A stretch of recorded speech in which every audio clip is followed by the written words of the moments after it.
E o ministro da Justiça, Ricardo Lewandowski, enfatizou que o governo Lula não planeja igualar facções criminosas a grupos terroristas.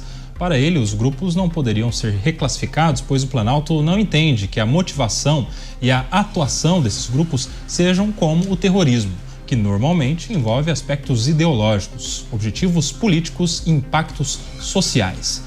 No início deste ano, os Estados Unidos sugeriram que o PCC e o Comando Vermelho fossem reenquadrados, mas para o Executivo Federal, essa medida dificultaria muito o combate a esses criminosos. Já a ministra dos Direitos Humanos, Macaé Evaristo, se reuniu com familiares de mortos na mega operação no Rio de Janeiro, chamando a ação policial de fracasso, tragédia, de horror inominável. Deixa eu já chamar os nossos comentaristas para analisar este fato, a rejeição do governo em reclassificar as facções criminosas como grupos terroristas. Vamos receber o Luiz Felipe Dávila para análise dessa notícia. Dávila, há um clamor por boa parte da população para que haja essa equiparação, para que os faccionados sejam enquadrados como terroristas, mas isso tem sido rejeitado pelo governo federal. Boa noite, bem-vindo. Boa noite, Koba, boa noite, Mota, Beraldo e a nossa querida audiência. Koba, pelo menos este governo é coerente com as suas ideias. Um governo que trata criminosos como vítimas da sociedade se mobiliza sempre para rejeitar qualquer endurecimento de pena. Isto é, da natureza dos partidos de esquerda. Afinal de contas, sempre é a história de demonizar a polícia, vitimizar o criminoso e ser leniente com aqueles que cometem atrocidades no crime organizado. Daí esta atitude da ministra, do ministro e do governo. Agora, não importa o nome que nós vamos dar, se é organização terrorista ou mafiosa. O importante é que nós tenhamos a capacidade de aprovar leis de endurecimento de penas para crimes organizados. Por quê? Porque nós precisamos manter esses criminosos na cadeia para o resto da vida. Não é possível esta impunidade que reina no país, muito menos progressão de pena. Tudo isso acaba fazendo com que esses bandidos voltem à rua e continuem envolvidos nas facções. E por último, as prisões se tornaram verdadeiras escolas do crime e o melhor lugar para recrutar novos faccionados. Daí, a medida tem que ser dura. O governo tentou dar uma resposta agora, aprovando um projeto que já estava na gaveta do Senado há meses. Um projeto de lei do senador Moro, que foi agora finalmente aprovado, que já endurece penas com pessoas que participam de facções criminosas. E, pelo menos, a condenação tem que ser cumprida em regime de penitenciária de segurança máxima. Isto é um avanço, mas não é o suficiente. Precisamos caminhar rumo à criação desta lei antimáfia, para que nós possamos ter os instrumentos legais, jurídicos e penais para desmantelar essas organizações que hoje dominam o país e faz com que cada vez mais caminhemos rumo a nos tornarmos um Estado que eu chamo de narco-Estado, se nós não pararmos a ascensão dessas organizações criminosas. Deixa eu já receber o Cristiano Beraldo, também chegando agora em Os Pingos nos Is, para analisar essa resistência do governo em equiparar facções criminosas a grupos terroristas. Por quê, Cristiano Beraldo? Boa noite, bem-vindo.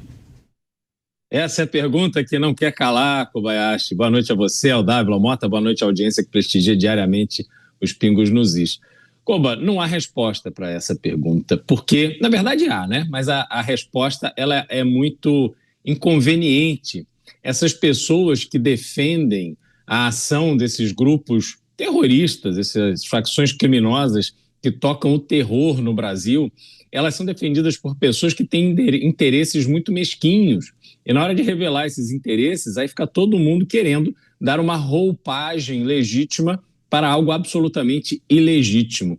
As cenas que assistimos hoje de membros do governo federal indo se solidarizar com bandidos que morreram demonstra que não há mais nenhum tipo de vergonha. Todas as barreiras foram ultrapassadas. E aí eles estão à vontade para militar no sentido de não querer classificar essas organizações criminosas como grupos terroristas. A alegação que eles fazem é muito curiosa, Kobayashi, porque eles dizem que, ao fazer isso, ao classificar facções criminosas como grupos terroristas, o Brasil corre o risco de permitir que outros países, que forças policiais ou militares estrangeiras possam entrar no Brasil para fazer algum tipo de operação contra esses grupos. Ora, eles estão muito preocupados com a soberania nacional e o não envolvimento de forças estrangeiras para combater o crime, mas eles não se incomodam nem um pouco de termos no Brasil não apenas partidos políticos, mas, sobretudo, as ONGs que recebem dinheiro de organismos internacionais, da Ford Foundation, da Open Society, do Jorge Soros, e essas organizações não governamentais militam contra a polícia de forma absolutamente declarada. Elas estão agindo de forma permanente, sempre para defender o interesse do bandido.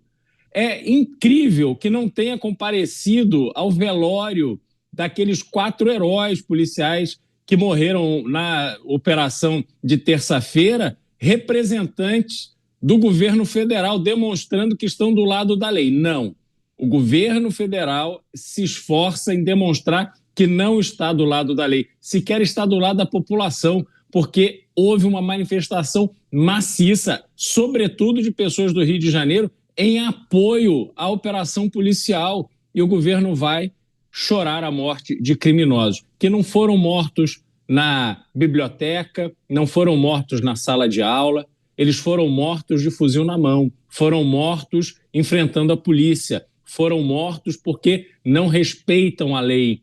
E é preciso que o Brasil se torne um país onde apontar uma arma para a polícia, portar um fuzil, é sim uma sentença de suicídio, porque quem enfrenta a polícia tem que pagar com a própria vida. É só assim que a gente coloca a ordem na casa.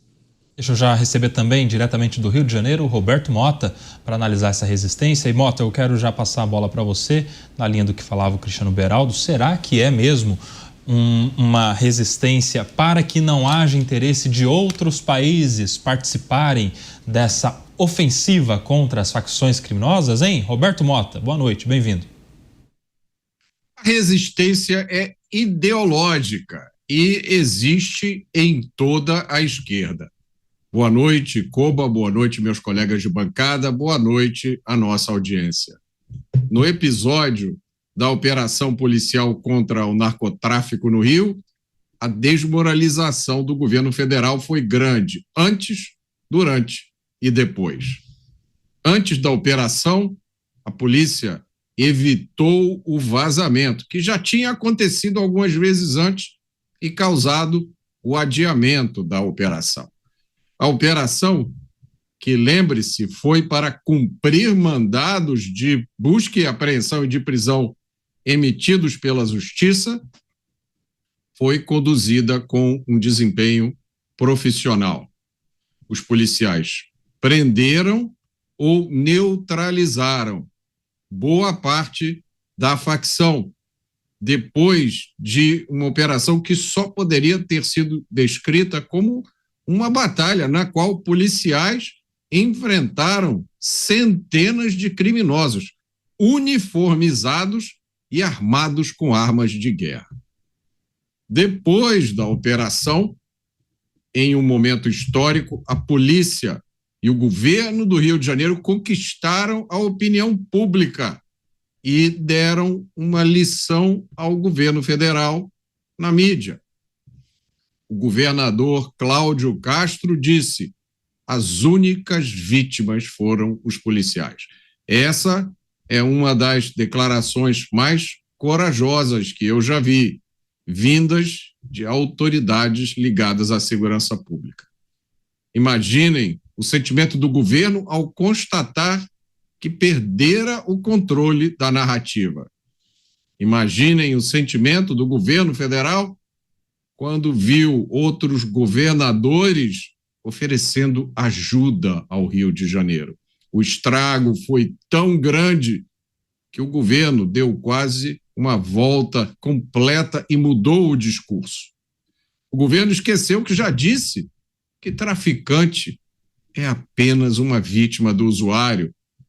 O governo pode ter mudado o discurso, mas o estrago já foi feito. Imaginem o que vai acontecer agora se resolverem cassar o mandato do governador Cláudio Castro. A aposta de muita gente é que o impacto dessa operação, a repercussão positiva da operação policial foi tão grande que nem a disputa pelo governo no Estado no ano que vem será a mesma depois disso. Certamente todas as consequências políticas também dessa mega operação, né, Dávila? Eu quero a sua opinião a respeito disso, porque para além de toda a apuração que haverá sobre essa operação policial, né, a possibilidade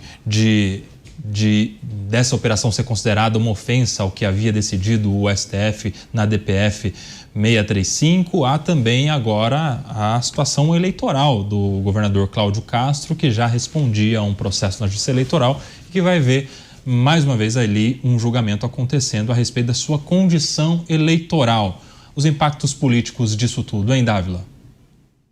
Os impactos políticos, Koba, depende muito da capacidade da oposição fazer esta narrativa espelhando os fatos que acontecem há muito tempo, como bem lembra o Mota aqui, desde a DPF 635. Tem que ir mostrando como essas atitudes de tratar o crime com leniência, com irresponsabilidade, permitindo que medidas façam que esses criminosos voltem rapidamente às ruas, colaborou para o crescimento dessas organizações criminosas.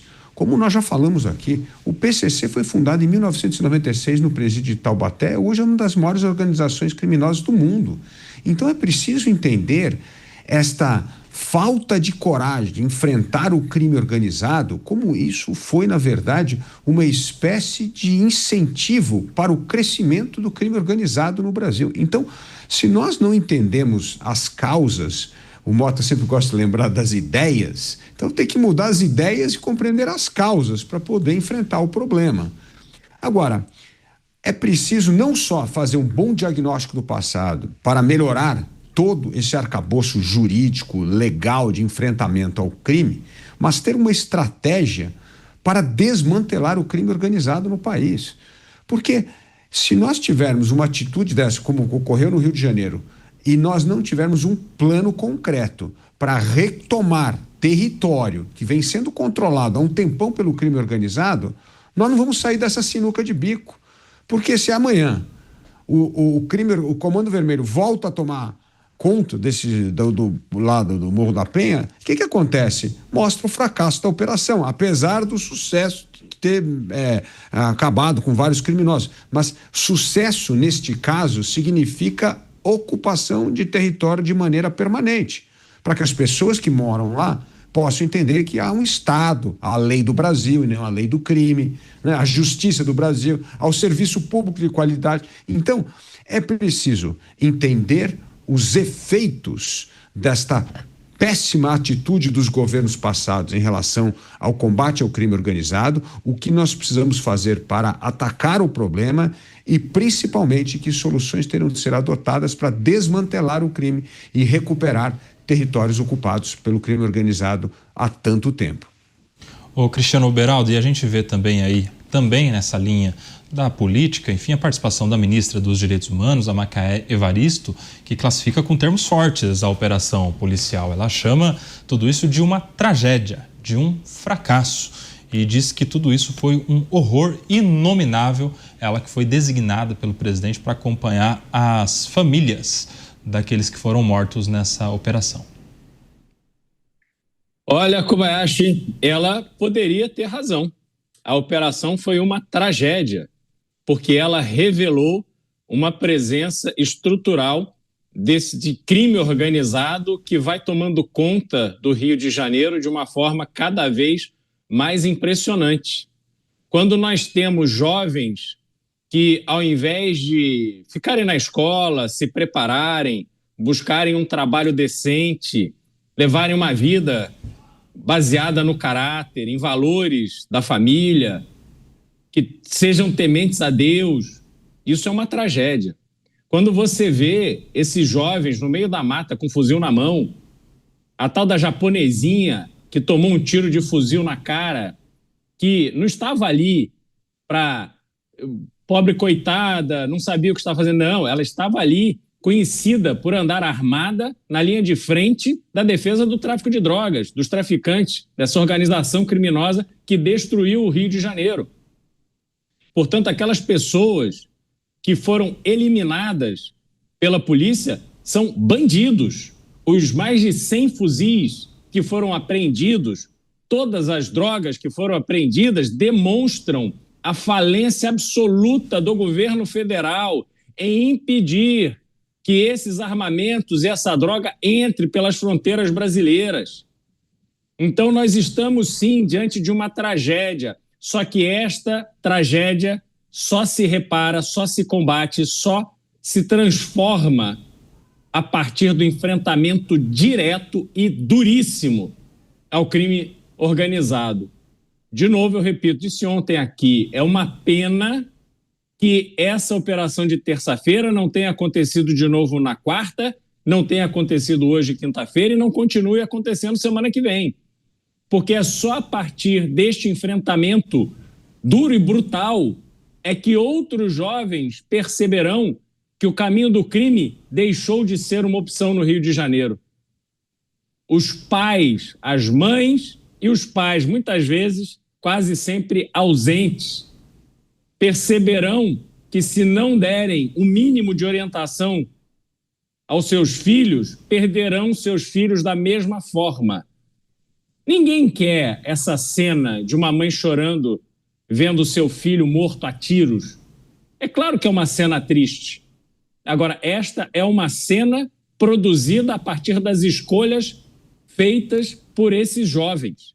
E se esses jovens estão preferindo seguir pelo caminho do crime, obviamente houve algum problema sério nesse lar.